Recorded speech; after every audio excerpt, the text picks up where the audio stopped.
Welcome to the Calm-Edged Rebels podcast. I'm Jenni Field. I'm Advita Patel. And I'm Trudy Lewis.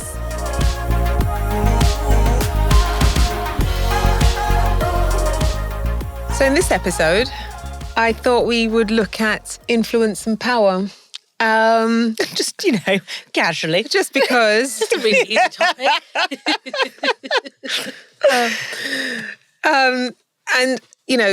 I talk within my coaching, within my business, I talk about impact and influence. It's one of those areas that fascinate me, but I do it focused around how people connect and engage and communicate. So a very specific angle about influence and impact. What I want to talk about today is more about the influence and the power that we have within us and how we interact with the situations and scenarios we have going on in our lives, and whether or not we have control, whether or not we have influence, whether or not it's something that we're just concerned about and we can leave it alone. And Stephen Covey wrote a book, 7 Habits of highly successful people. And within that, he talks about, I think that's where he introduces this concept about circle of influence. Different people focus on different things, so they call it different things. So it's out there. And it's about 3 circles. One is, the most central one is the circle of control. And that's what we can directly control. The one just a little bit out of that is the circle of influence. And this is the concerns that we can do something about. And then the outer one is the circle of concern. And that's the wide range of concerns that are out there. The one that we need to focus on as individuals is the circle of influence, because that's where we have the most power. Interesting. Nice.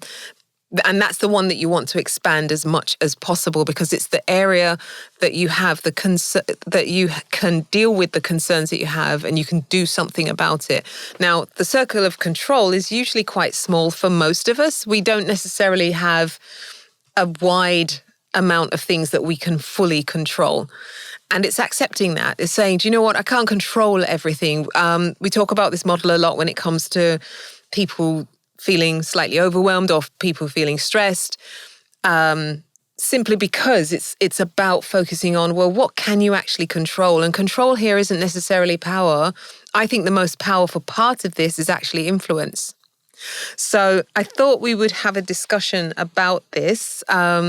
We talk a lot about influence, to be honest, but it's just very interesting to me to see how we all kind of express ourselves within this, because we do see ourselves in this. Yeah. We might find that actually, as I live my life, I spend so much time in the circle of concern that I don't take the time to understand what my circle of influence is. Yeah. And there's a level of self-awareness that comes with all of this. And I think, it'd be interesting for us to explore this a little bit, especially for those who we coach as well, and that are exposed to things like our coaching retreat.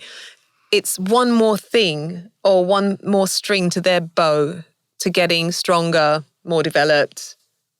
And it's almost like the permission to be okay with not knowing enough about certain topics that other people care deeply about and influence. Yeah.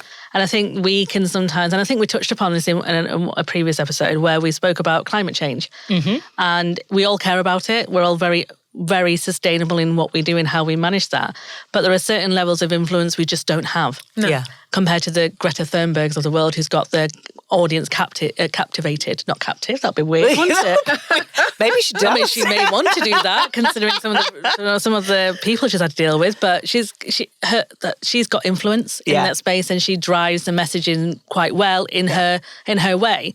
There are certain things we probably can influence at that wider scale, and that is a cause for concern for us. Yeah.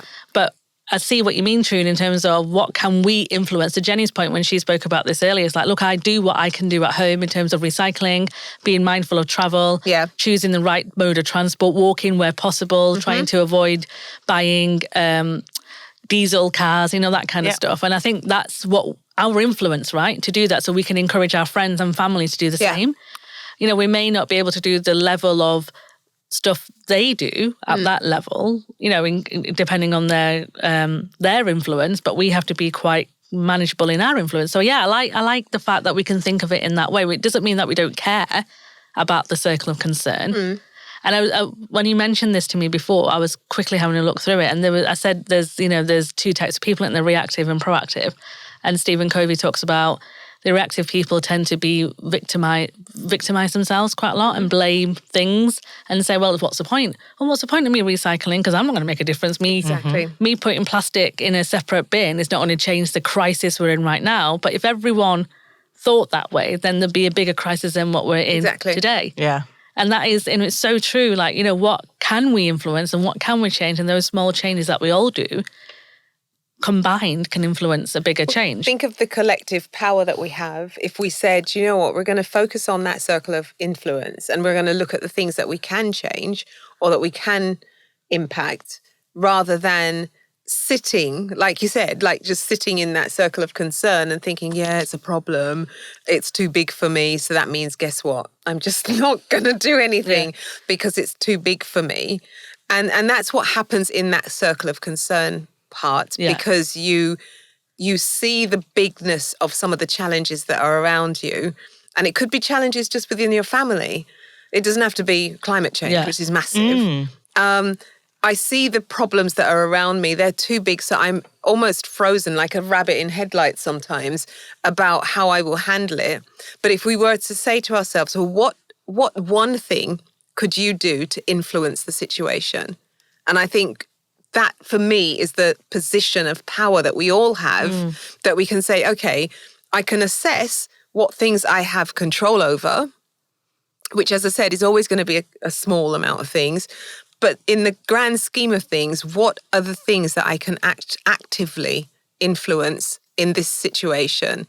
And it's quite interesting how it then links back. It can link back to what your purpose is, because you can say, do you know what? I have a strong purpose that says I want to help people. I want to help people in poverty or something like that. So every opportunity I have to donate something in that sphere, I'm going to do it. So you become somebody of influence within that area. Jenni, what do you think? I don't think I spend a lot of time in the circle of concern. Like, I think I've learned in all the work I've done around mental resilience and the productivity coaching and all the stuff I sort of coach and talk about a lot around boundaries and discipline and resilience and all those things. I talk a lot about your circle of control and your circle of influence. And if you can't do either of those things, then don't worry about it. So I don't spend a lot of time in this concern space of huge things, because if I can't control it and I can't influence it, then I'm not going to worry about it. And I'm quite strict on that, which I remember talking to my sister about it. And she was like, well, I know, but I want to be annoyed for like 10 minutes. Let me just be annoyed and then I'll let it go. And I think she, might enjoy being in that circle of concern. Whereas I'm genuinely quite like, if I can't control or influence it, I'm not going to bother. And I don't spend time on things that I can't control or influence. I don't go...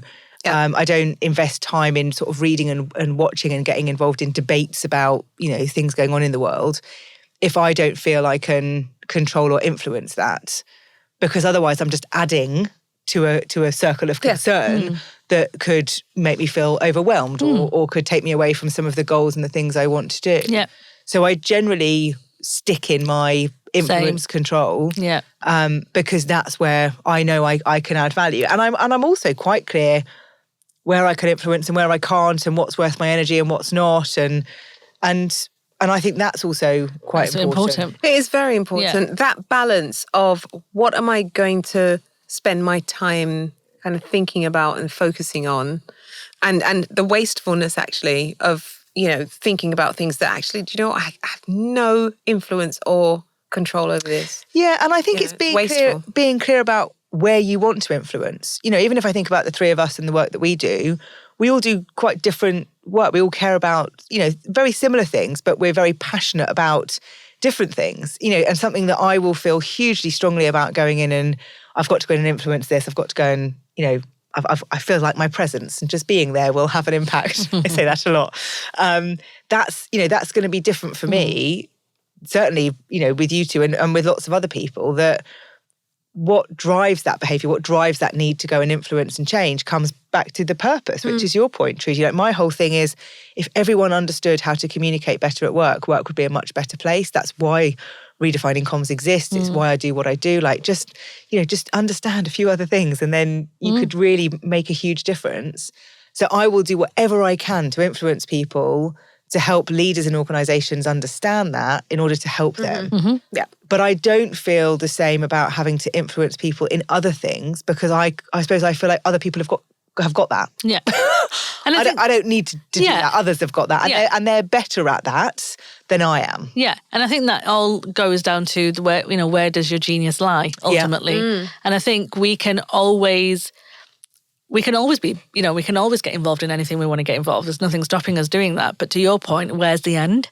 Yeah. There's so much happening and we have so much access now to information that we never used to have. And it can drive you to this overwhelm that we have spoken about in a previous episode. So you do have to be quite mindful about where do I dedicate my energy? And because I will get, so I am very, as we all know, heavily involved in inclusion and how inclusion can build a better culture. But I will get DMs from people who will say, well, what do you think about this then? And what do you think about this, what do you think about this war here? Or what do you think about this unfairness there? And what are your thoughts on asylum seekers? And it's all kind of linked in to an extent about inclusion, but that is beyond my knowledge for one thing. But also, it isn't something that I can probably influence. I can definitely, share my thoughts around my feelings about it. But then in my part of me is like, well, there are other people who are more experienced who understand what is happening here for them to contribute. Wasn't there a football manager a while ago who spoke on an interview and he was asked his opinion on something and he was like, that's not my area of expertise. I'm sure it was I'll have to dig it out and see if I can find the link in the show notes. But it was a really good example of somebody in an influential position as a football manager being asked a question about something either political or societally important, and he handled it incredibly well and kind of going, this isn't and I do have to say that I'll have to sort of dig that out because it was just a really good example. And I think there's something in this for me around knowing your influence and knowing when to use it, when to say it's not my area. And certainly people that are incredibly influential, like celebrities or, sports stars or whatever it is, knowing when to get involved and when not to get involved, I think is so important. And again, a big part of it is knowing yourself as well. So Advita, what your priorities are, what's important to you. And what's important for me, it's about what is important to others in order for them to be able to enable change. Yeah, and what you can change yourself. Help them. Yeah, exactly. So what you can bring so that other people change. So a good example would be even the confidence thing. There are some other areas that somebody would say, oh, well, coach me out of this. And you're like, yeah, but my focus is X. Not that I couldn't try and coach you out of anything, but my focus is this. And it's important that I have this focus because I've spent time and energy to learn about this and to get really behind this thinking. So within my circle of influence, I am able to speak into this particular situation. But this is, my brain is going all over the place because I'm thinking about people that I know in our industry and our networks and things like that. And and what's come to mind for me is a conversation I had with a client recently where we were talking about coaching someone in the team. And I was very quick to say, I don't think I'm the right person for that. I actually think Trudy would be much better suited. We haven't talked about this yet, but I will chat to you about it. Yeah. And I was like, I actually think Trudy would be much, much better suited. And this is why. And I'm quite comfortable in saying that. Like, I know it's not, where my genius is. And I can see I could do it, and I'd probably do a fine job, but I know someone that's better. I don't know that many people feel comfortable doing that. So I'm thinking about other people that will just kind of want to grab onto being able to do anything or be like, oh, I can do everything. I can do that. I think that's driven by the need of how to say this sensitively. I think there's a couple of things that drives people to do that. One is the fear of not earning money. Yeah. Let's speak honestly. Yeah. I'm not earning money. What can I do? I will do anything. And we talk about it quite openly about people in our industry who jump from A to B to C to X to Y to back to A. Yeah. And it's a bit difficult to know exactly what they do. Yeah. I think that's one. And the other fear is is I need to be good at everything. Because if I'm not good at everything, will people think I'm not good at anything? Yeah. And they think, I will do it. And and this is why I don't like fake it till you make it. Because you're putting this whole pressure on yourself to be somebody that you're not, to deliver something and not really deliver in the space that you should be delivering in because you don't have the experience. But in being an everyman, are you not still in that circle of... Sorry.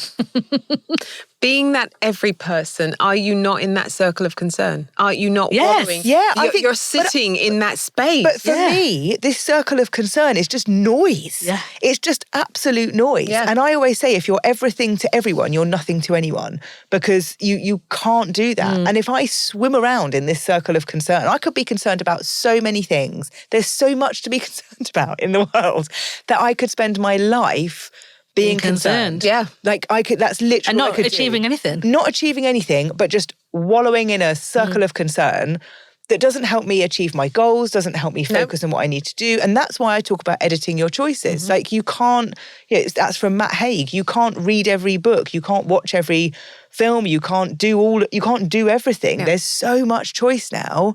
I don't watch the news because there's so much in there that I don't think is helpful. I choose to listen to certain podcasts that keep me up to date with politics. I choose to read the news when I want to read the news and keep up to date with things. But I don't want that in my life all the time, because for me, if I do that, I'm in the circle of concern and I'm not in my circle of influence and circle of control. And I think your circle of concern can be so noisy that you can't get into influence and control if you stay there. Not at all. And it takes away your energy. So the most energizing places are the control and influence space. If you stay in or do things that keep you in the area of concern, you begin to get drained. So if you think about, if you were to consume all of that news, all of that information, all of that stuff that's going on around us, sometimes we would end up being so drained because it's a lot to take in. And some of it's quite negative. And so at the end of the day, you feel so weighed down that you remain in that kind of soup of concern. But here's a soup of concern. Here's a little bit of a controversial question that we just spoken about. So we've said that we shouldn't really focus too much energy in the circle of concern, because if we can't influence, then we shouldn't really spend too much energy being there. But what do we say then around things like inequalities and inequities and injustice that we see around us in terms, and the reason I say this is because I have worked with people, or I have worked with clients who will say to me, it's too big. Like, I cannot control this, the systemic inequalities that are facing the world. Like, it's too big for me. And they back away from change because they'll say, I haven't got influence in this space. It's too big. Now, if we stick to the conversation we just had about, well, if they can't influence it, it doesn't mean they don't care about it, but they can't influence it, then they really shouldn't do anything about it. But if we're trying to build an equal world, and all of us care about that in different aspects, but we all care about equality and making sure that people are, get what they need to do a good job, then what do we do if people use that as an excuse? I think it's taking them as much as possible and as much as they are willing, taking them on that next step of saying, okay, so what small thing can you change? Because in the grand scheme of things, if you look at a problem like diversity and inclusion, equity and so on, they are massive issues. There are loads of answers out there. I personally think that people need to just treat people as if to say they are human beings, they need to be kinder and all the rest of it. But all of those things that I just mentioned are small steps. And there's nobody who's saying, oh, I expect Advita to solve the problem. Oh, there are people saying that. If you could. Solve the whole problem. Tell us what to do. We will do it because it's just going to go away if Advita says X. Nobody expects any individual to fix these things. And I think the idea is to take the person from that place of, I'm overwhelmed with the bigness of this problem, to what small thing can you do? What small step can you take? And on that, I've written the same thing down. So what's the small thing? Like we talked about the climate change earlier, example from a previous episode, like what are the small things you can do? But I think this whole it's too big is an excuse. So, there's lots of things in our society that are big things for us to solve. Now, that it's too big for you to solve on your own. Yeah. and I would support that. But a bit like when people say they're too busy, and I'm like, you're just prioritizing other things if you're using busy as an excuse. Too big is an excuse. It's easy to say, oh, I just can't do it. It's too big. I can't get involved. But I do believe there's always a little bit you can chip away at. I talk about Trojan mice a lot. Yeah. Like, what are all the little things you can do to have a really big impact? And if you look at anything that we've read and looked at, the Atomic Habits book talks about systems, talks about the 1% being 1% better than you were the day before, all the small changes they made in the Tour de France team to have a big impact. That's what we need to focus on. To sit there and say something is too big, for me, is trying to make yourself feel better about not taking action. Because we've had several conversations over the years where I've missed the mark on certain things around diversity and inclusion, and I've said to you, what can I do? Like, I want to be better. I believe I am an ally, and what can I do to do this? And we've talked about that, and I've then done that.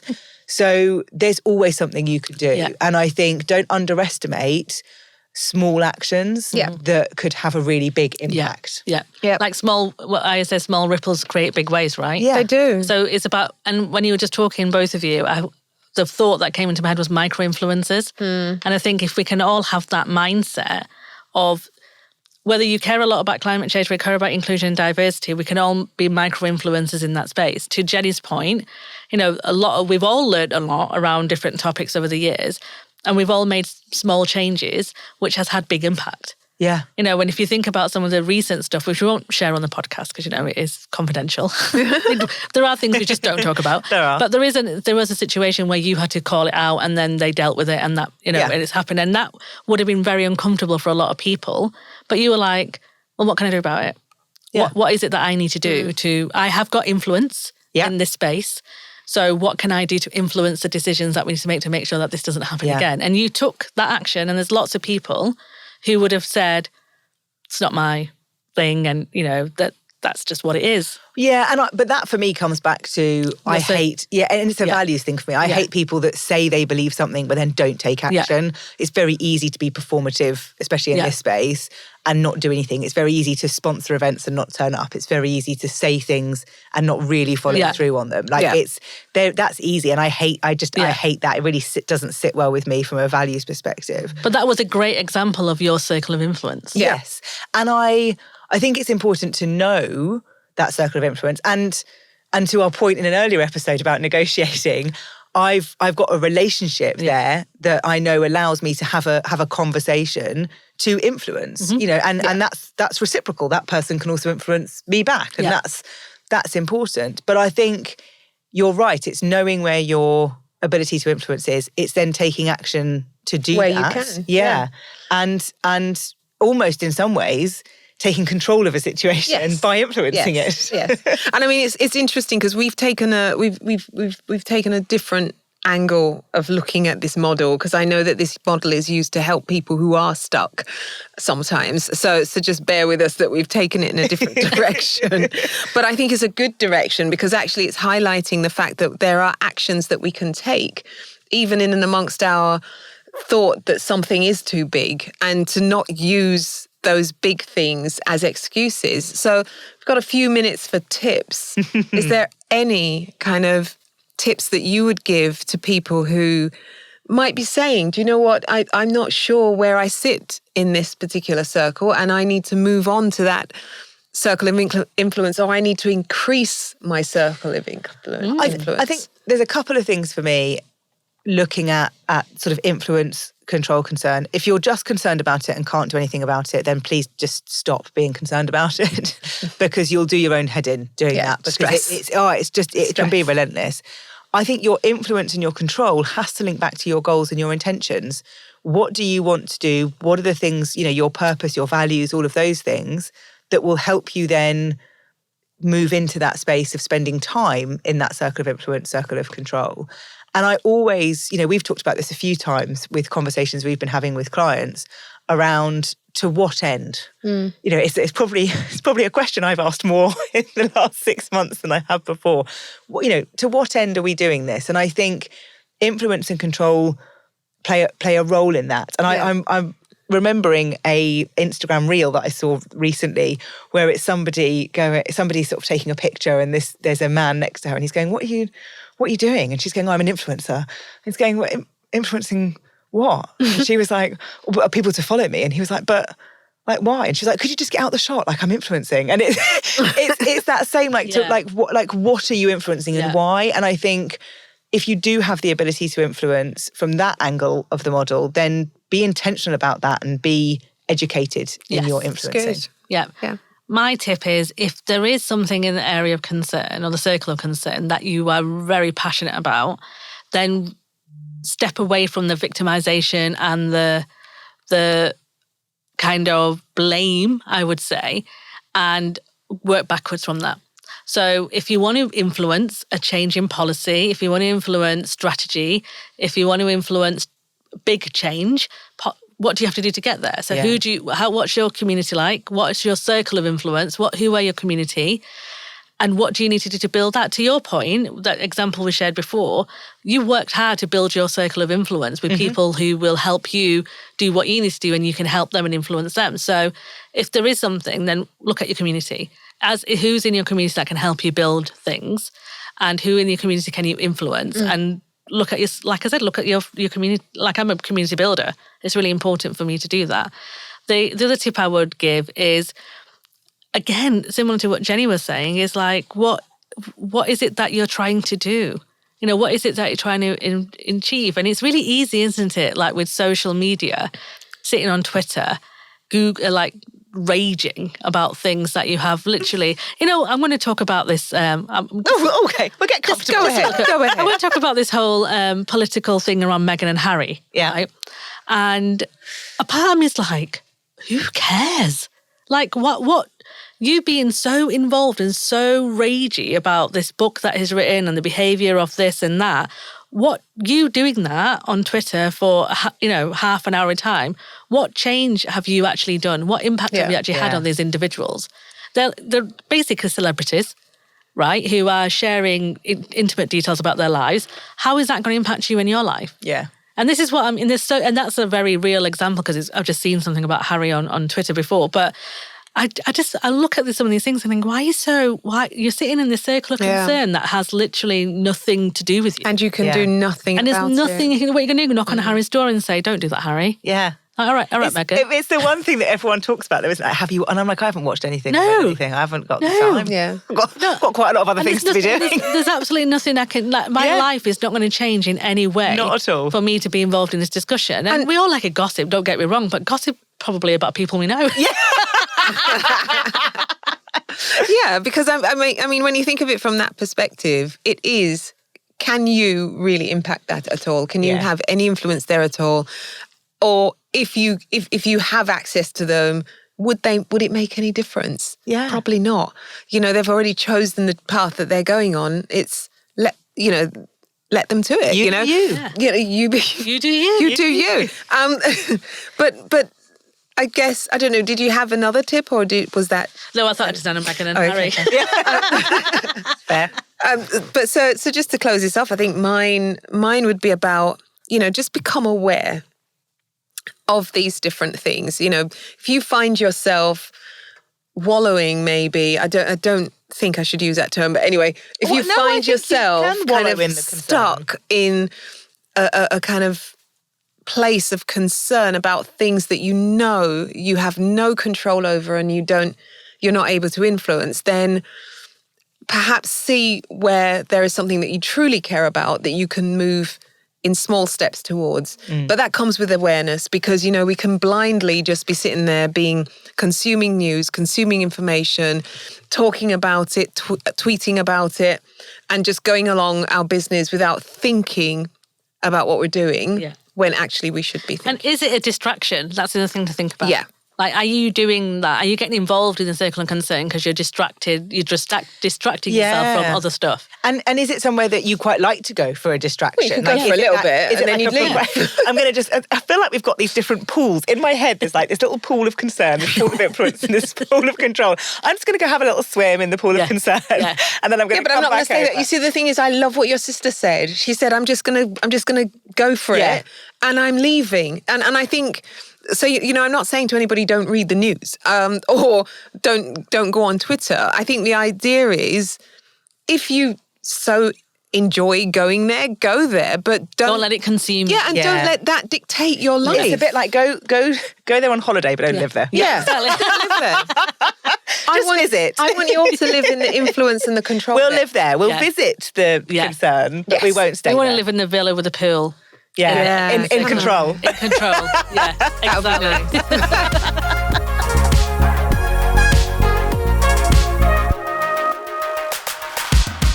Thank you for listening.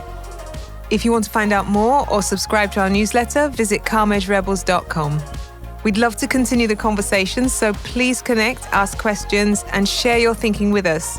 You can find us on Instagram, Twitter, and LinkedIn under Calm Age Rebels. If you enjoyed this episode, remember to rate and review us.